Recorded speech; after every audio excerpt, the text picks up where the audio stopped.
Hoi Annika. Hallo, gaan dit? Goed en jij?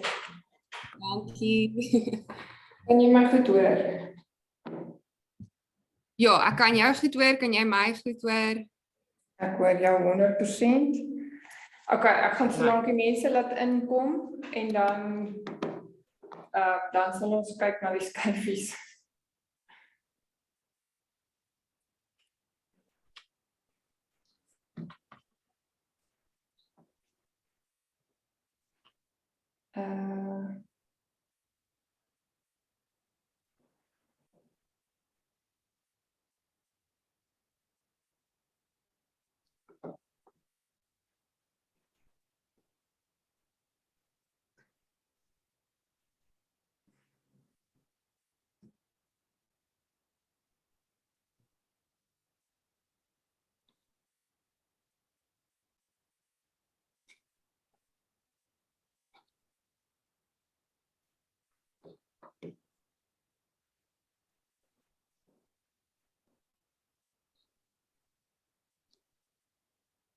Good afternoon, everybody. My name is Estelle. Some of you might already have met me, even if it was only virtually. We will get started in a few minutes. We've been having some technical difficulties this afternoon, so I'll be with you in a second. I just need to check all the settings and make sure that we're right on track.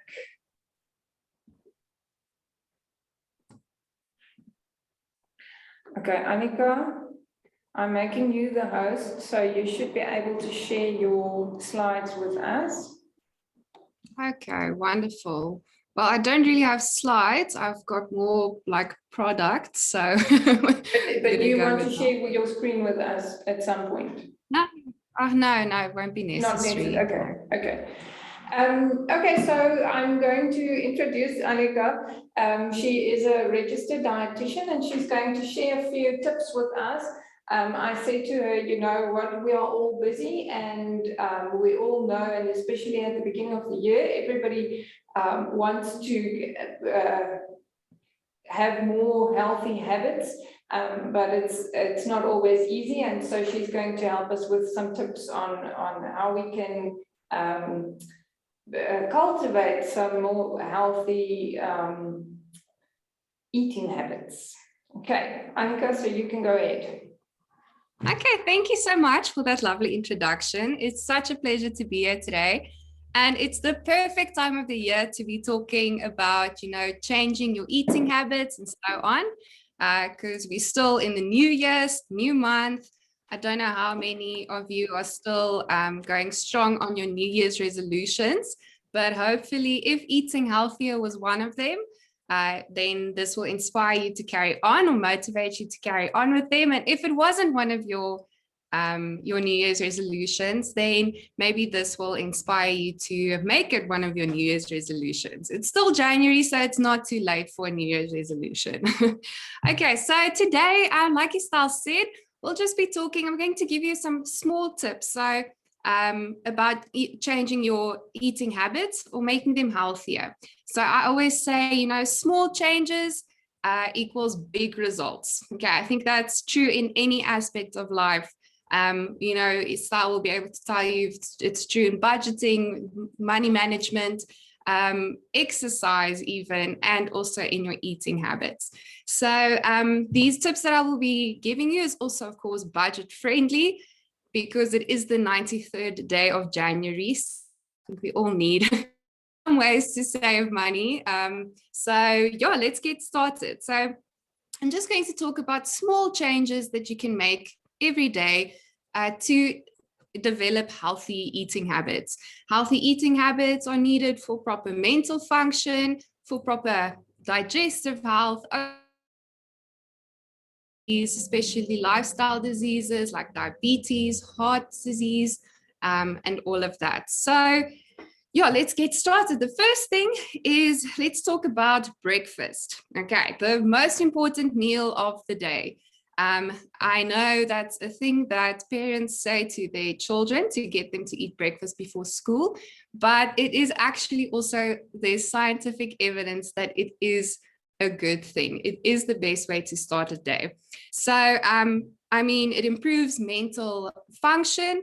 It delays or prevents that afternoon slump. I'm sure some of you have noticed around 3 o'clock in the afternoon, you get that afternoon slump where you just want to nap. Okay, if you skip breakfast, that's probably the reason why. Or if your breakfast is not balanced enough, that's probably the reason why.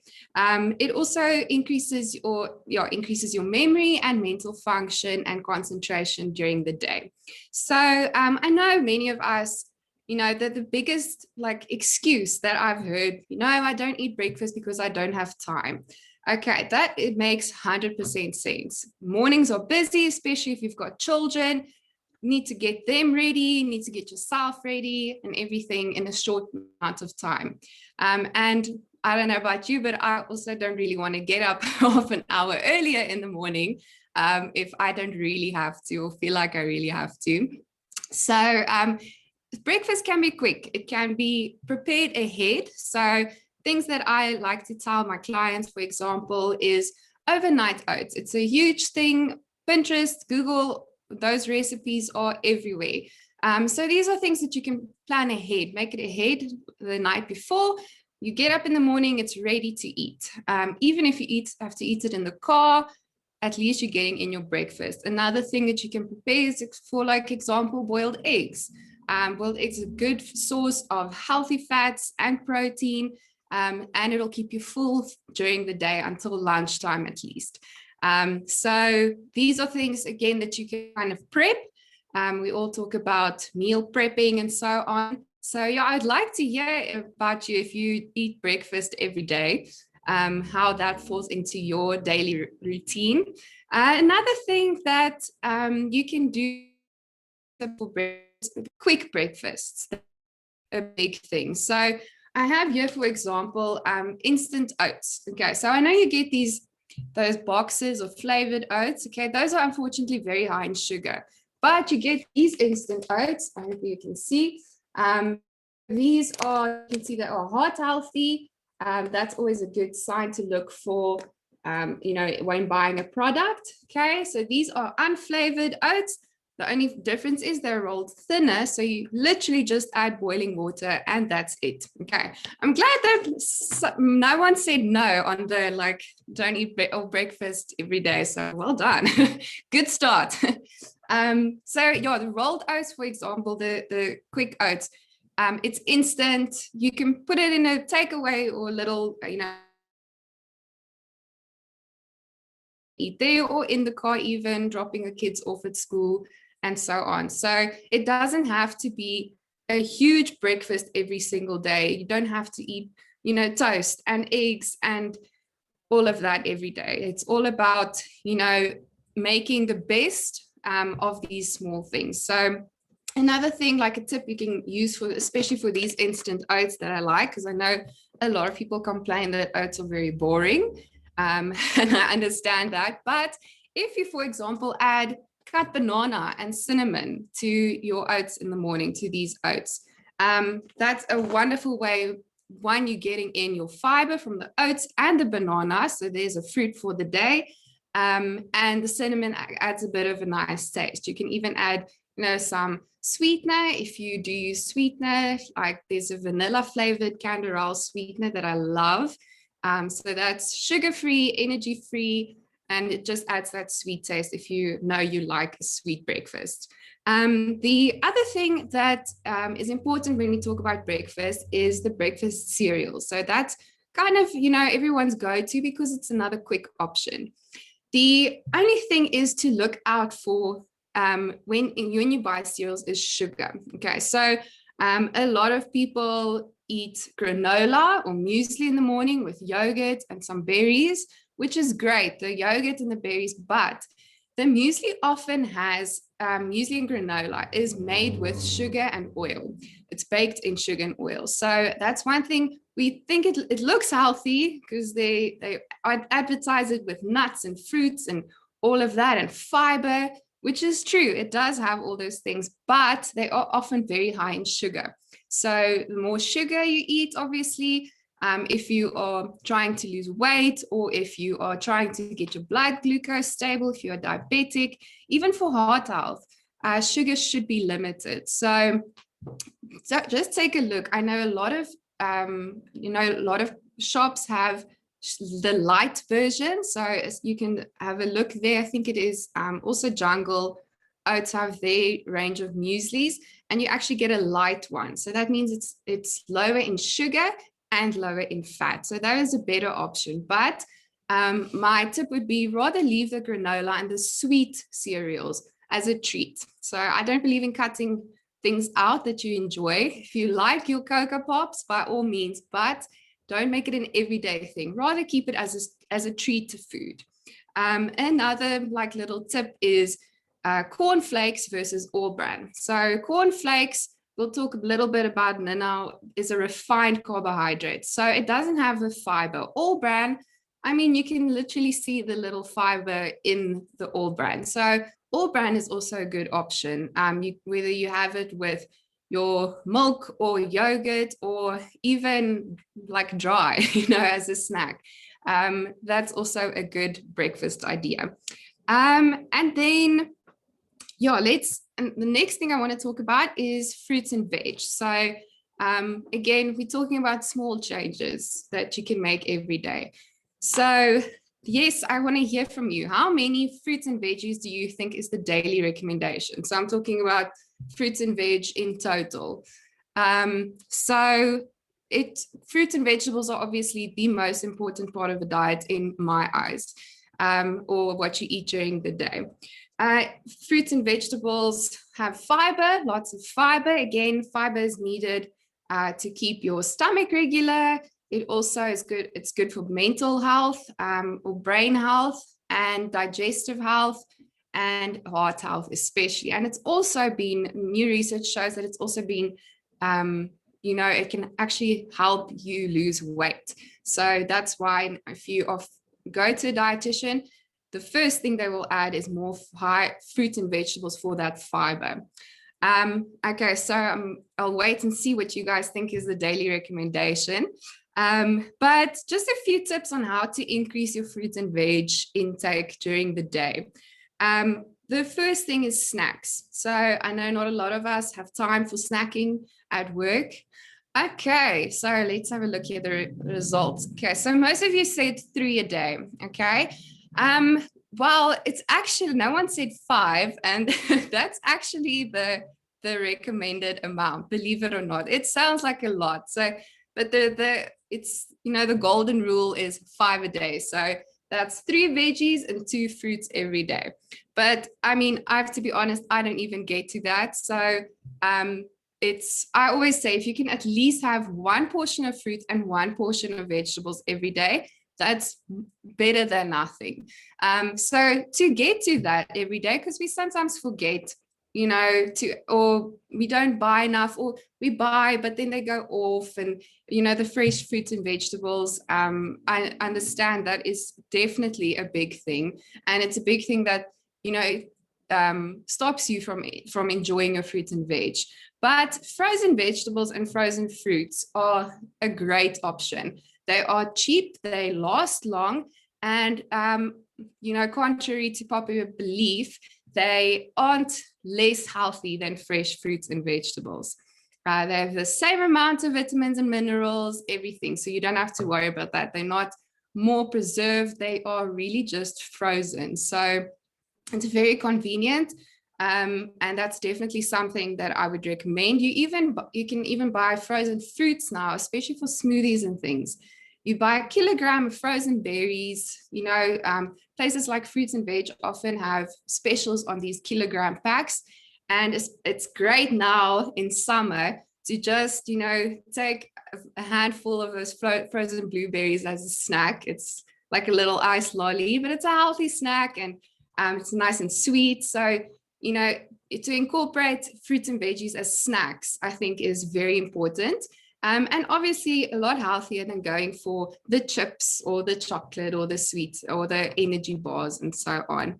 The Pick n Pay, Woolies, Checkers, all of these places also sell snacking veggies. So little small, packets of veggies, for example, like baby carrots, maybe some baby cucumbers. Those things are great options as well. You keep them in your fridge, you take them, put them in your lunchbox, and to enjoy during the day. Again, full of fiber. Fiber keeps us fuller for longer, and again, improves our concentration and everything to get through the rest of the workday. And you can make it nice. So you don't have to eat the, the veggies just like that. Make it nice for yourself. If you like something like a cottage cheese, dip it in the cottage cheese. If you want to eat an apple during your tea time, but you hate apples, or you're craving something sweet, add some peanut butter if you're a peanut butter fan. When choosing peanut butter, though, always choose the one that's lower in sugar and lower in salt. That's the healthier option. Again, heart healthy option. So it doesn't have to be boring, if I can put it like that. If you want to dip it in hummus, dip it in hummus. Even if you want to dip it in a little bit of mayonnaise, just if that's what makes you happy and what gets you to eat your veggies, then by all means do it. And of course, it's another way to increase your vegetable intake is to make a point of adding veggies to every meal. So, or fruits and veggies actually. So for example, breakfast, like I've said, add some berries to your oats, add some cut banana to your oats, have an apple with your all bran or whatever it may be. Even if you just have a fruit for breakfast, that's fine. And my favorite vegetable is baby spinach. So I add that to everything, literally everything. It's so versatile. And for those who don't really like lettuce, the taste or the texture of lettuce, baby spinach is a wonderful option. You add it to everything, to your wraps, to your sandwiches. If you like to make smoothies, add some to your smoothies. Like a friend of mine actually told me what he does is he takes a handful of baby spinach and adds it to his scrambled egg. So throw things like that, add it everywhere, wherever you can. Diced tomatoes, onions, all of that. Throw in wherever you can. If you're making a stew, add some extra veggies, things like that. Pasta, make sure you add some veggies, even if it's just, again, some baby spinach or a tomato or whatever the case may be. Whatever you like, go for that. So you don't have to eat things that you don't like, to increase your fruit and veg, intake during the day. And then the last point that I have, and this is like quite a big one, and I think this is the one that I myself am focusing on this year, is to decrease my refined carbohydrate intake. Okay, so earlier when I spoke about the breakfast and the breakfast cereals, refined carbohydrates are carbohydrates that are more refined. So this includes things like white bread, white rice, pasta, the normal pasta, normal wraps, even cakes, pastries, all of those. Compared to unrefined carbohydrates, they are unrefined because they are closer to their natural state, if I can put it like that. So these are your things that they don't remove the fiber from. So the all bran, brown bread, brown rice, brown whole wheat pasta, all of those are refined carbohydrates. The reason we should limit refined carbohydrates is because it's been proven, or it's been linked with increased risk for heart disease, for weight gain, because these things tend to be higher in both fat and sugar, especially when we're talking, pies and pastries. These are very high in energy, so it can lead to weight gain. And I mean, again, I love cake. So my clients know already that my favorite saying is, the good Lord put cake on this earth for a reason. It's there for us to enjoy, and life would be way too short without a piece of cake. So I'll never tell anyone, don't eat cake ever again, but just don't make it a daily thing. Or if you eat cake every weekend, just half the slice, things like that. So there is still space for these refined carbohydrates, but I categorize them as a treat food. So that means not every day or smaller portions. Even the white pasta, all of that, I know pasta is a big one, but you do get whole wheat pasta as, an alternative. Most shops have them, so just have a look next time. And if there is an option, whether it's bread, rice, pasta, whatever, wraps, always choose the brown one. Okay, I know children don't always like it, but if you add enough things to it, they don't even notice. So that would be the first tip. And the other reason why we should limit refined carbohydrates is because refined carbohydrates cause our blood sugar to rise. So what happens when we eat something like white bread, or if we have like a jelly sweet or a piece of cake, our blood, the sugar or the carbohydrates enters our bloodstream, and it is absorbed by the cells, and then we get those cells give us energy. Our blood sugar goes up. Okay, so we feel great. Yes, okay, we're ready for the day. Yes, I can concentrate now, do the last few emails, I feel great. But the thing is, then what happens is about 15 minutes later, that blood sugar where it started here drops way here. Okay, so it drops very quickly and it drops quite drastically. And that's something we want to avoid, because when it drops that drastically, that's when your concentration decreases. That's when you really feel like you want to take a nap. It's difficult to function. You don't have energy for walking, nothing. So to prevent that, we say refined carbohydrates are the better, unrefined carbohydrates are the better option, sorry. So what unrefined carbohydrates do, they are full of fiber, okay? So that means it releases the sugar more slowly into the bloodstream, okay? So we still get that energy, but it lasts longer, okay? So that dip comes way later because fiber stays in your stomach for longer. And that dip when your blood sugar decreases is also not that drastic.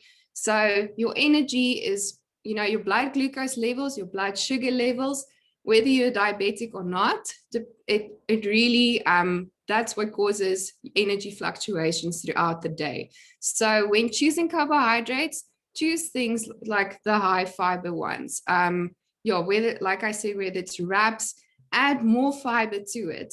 For example, nuts and seeds is a great way. If you are making yourself a wrap, you've got your chicken, your baby spinach, your tomato, whatever it may be, add some seeds to that. Add seeds or nuts to your salads. You can really, even to your breakfast, if you don't buy the nuts and seeds mix, add your own seeds.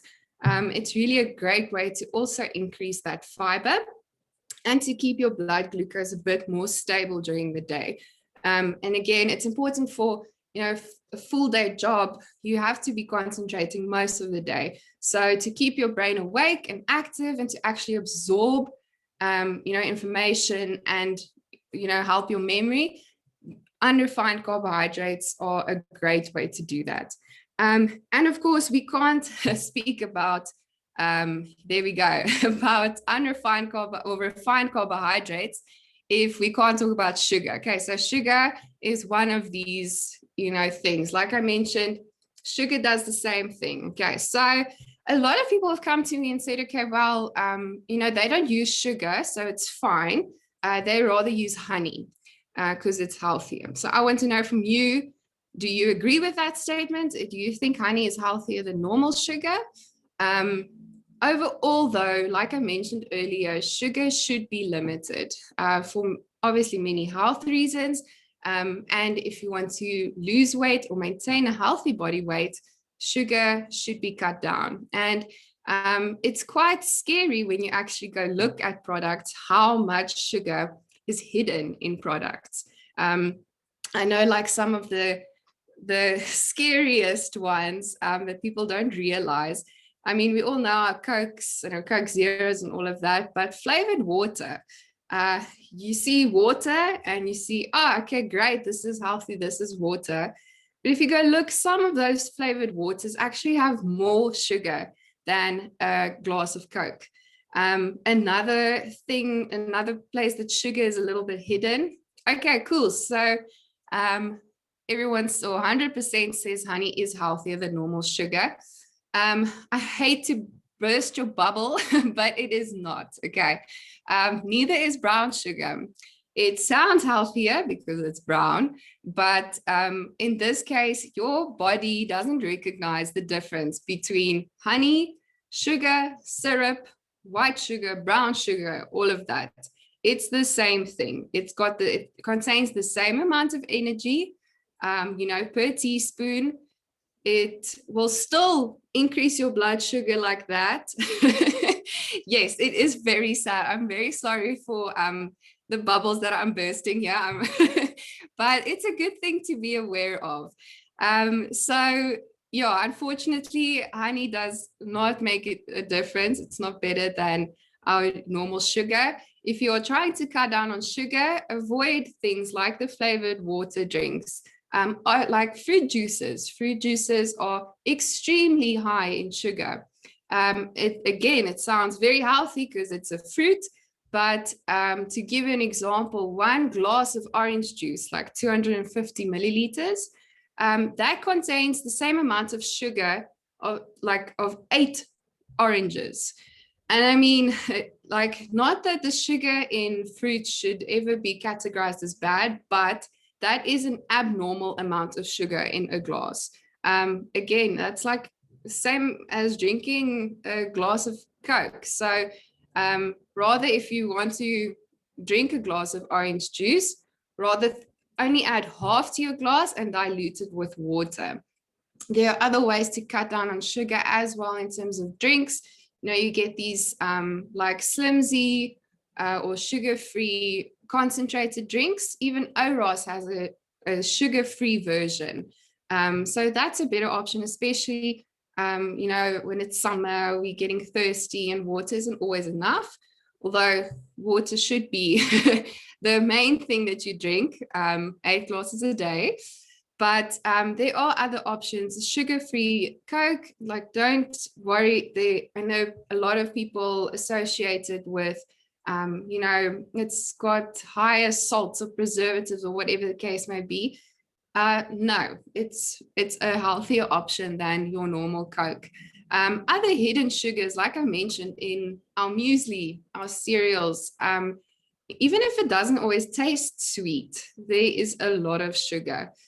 So, for example, as well, these little, sachets of instant coffee, it's got a lot of sugar. That's why there is a light option. Usually when there's an option, like a light option, you should know that the normal product is often not the healthiest option. So always choose the light option in a case like this. And of course, jelly sweets, things like that. By all means, if you like it, go for it. But I would rather say keep it as a treat. Or if you are going to exercise and want some instant energy, sure, take your glass of jelly sweets, or your hand of jelly sweets, or take some Powerade, half a bottle of Powerade. Sugar is a part of our food and what we need, but it's not something that you have to focus on getting in every day. Another thing that I mentioned earlier is, for example, sweetness. So if you take 3 sugars in your coffee, that's 3 portions of sugar that you are eating in a day already, just in your coffee. If you have 3 of those cups a day, that's 9 teaspoons of sugar just in coffee. That's excluding all the other sugars in our cereals, in our, coffee, in our sauces, in everything. So just be aware of that. And if you are trying to cut down on sugar, rather choose, a sweetener. They are, it's one packet of sweetener is the same as 2 teaspoons of sugar in terms of sweetness, but it doesn't have any of the kilojoules or that empty energy we call it. So it's also not going to have that effect, but it still sweetens your drink or your food or whatever it may be. Annika, can yeah. I quickly ask a question?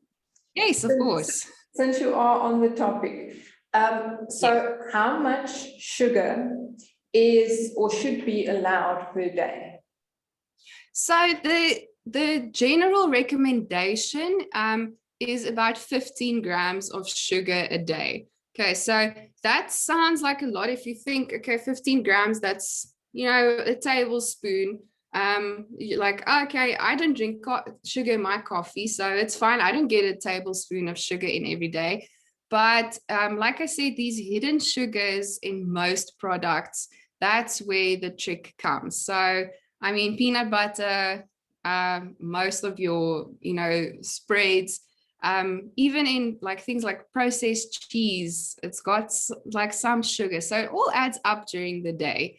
So it's important, label reading is one of my favorite hobbies actually, but one of the things that I like to teach people. So, always look at your nutrition label at the back, especially when buying new products that you don't, often see or that you are not aware of. But if it tastes sweet, it probably has got sugar in it. But for example, even these rolled oats, you'll see per 40 grams, so per serving, this one has got 0.8 grams of sugar. So it's not a lot, but there still is. But of course, this one is it's still heart healthy. So it's a better option than those other packets that's chocolate flavored. That, for example, would say per 40 grams, it'll have about 15 grams of sugar already. So it's a good thing to be aware of it. But like I said, it's all about the small changes. We don't have to, as you say, someone said this Kim has peanut butter. Yeah, they do. Willie's also has Willie's also has the peanut butter with no added sugar. And they also have, I like, my favorite treat is they have a chocolate soya butter.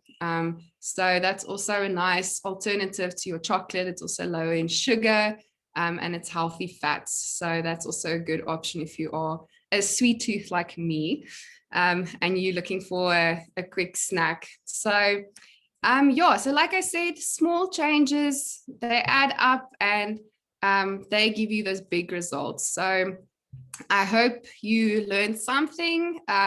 If it's something stuck, even if it's the honey versus sugar thing, then if that's stuck, then I am glad. Then it means that I at least could teach you something. But thank you again for having me and for listening. And Happy New Year. Happy healthy New Year. Thanks so much, Annika. I think personally, that my New Year's resolution really is to eat a lot less carbohydrates and especially sugar.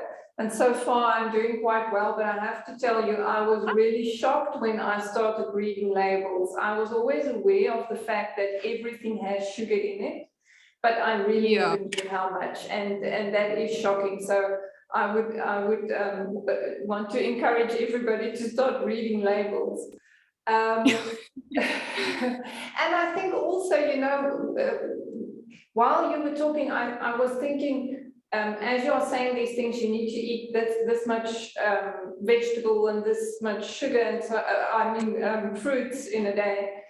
I think it all comes down to planning. If you don't plan, that's when you start eating lots of things that you're not supposed to, and that's when you don't eat the things that you should be. So I think planning is really important there. Yes, in every aspect of life, I believe that. Absolutely. Thank you so much. So I'm going to run another poll, the last one. I'm sure you all know that we do financial planning. So if you would like to take this opportunity to ask us to contact you, you're welcome to. Otherwise, you can always contact us. And please also look out for the emails that we will send to you for our upcoming presentations every Thursday of the month at 1 o'clock. We still have to update our website, so the information for the new year isn't there yet, but it'll probably happen in the next few weeks.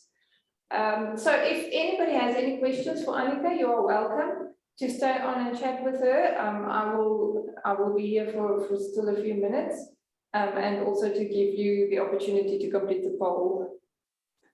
Okay, thank you. Oh, yeah, and I mean, I do have an Instagram and Facebook page where I also like to share tips and things. So you're welcome to check that out, you know, for some tips. I like when I'm in the grocery store and I see a nice new product. I love posting things like that. So yeah, you're welcome to contact me to do that as well. If you can think of questions later, I will be available there.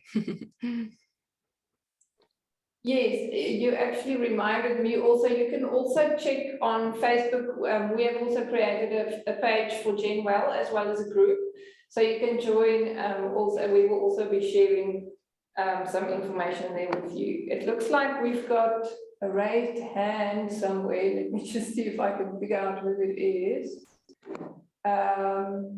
Would you like to ask a question? Yes, yes, it's Jiva. Okay. Hi, Annika, and yeah, nice to meet you. And I just want to know, what's your opinion on bread? You may have covered it, but I had to like slip out of the room for a few seconds. Okay, so bread, yeah, another controversial topic. I actually didn't speak about that as much as I would have liked to, because again, it is a controversial topic, but I can tell you, so as a dietitian, I know there is the stigma around bread. You can't eat bread if you want to lose weight. But I am here to tell you that, especially for all the carb lovers and the bread lovers out there, you can, in fact, you should. To cut out bread because you want to lose weight is not the way to go. So it provides, especially brown bread, it provides, like I mentioned, the fiber that you need to keep your stomach regular, and the fiber that actually also helps with weight loss.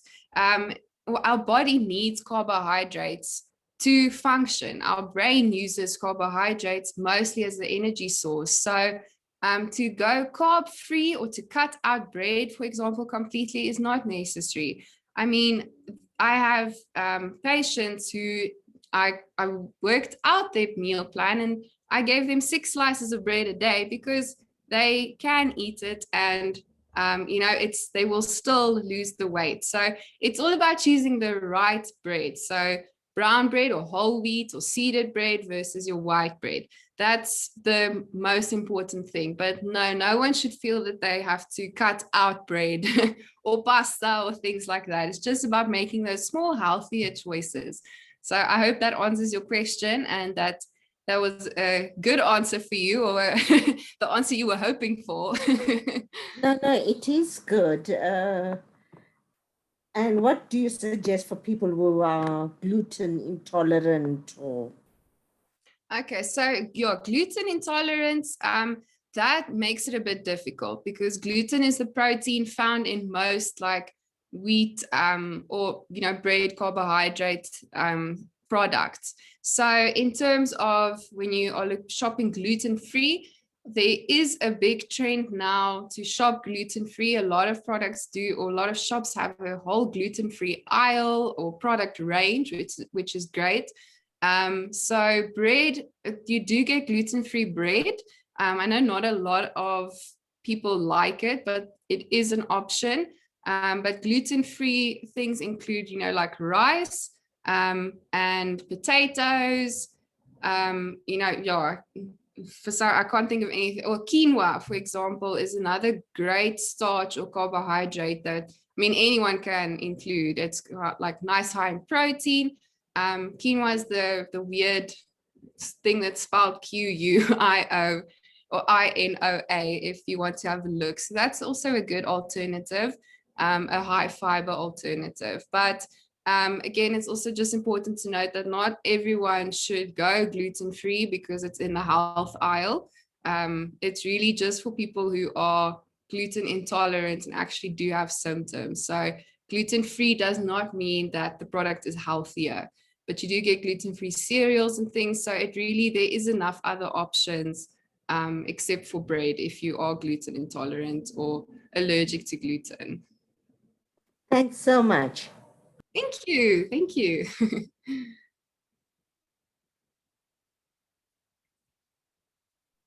Do we have any other questions? I was trying to type out quinoa, but I can't figure out how to spell it. I sort of know, but I'm not quite sure. Yeah, it's the weird one. It's Yeah. in the aisle with the rice and things. It's the one with the Q. Okay, it looks like we don't have any more questions. Thank you so much, Annika. And we hope to see you again next time. So everybody have a lovely Thursday afternoon. Thank you. Bye-bye. Bye-bye.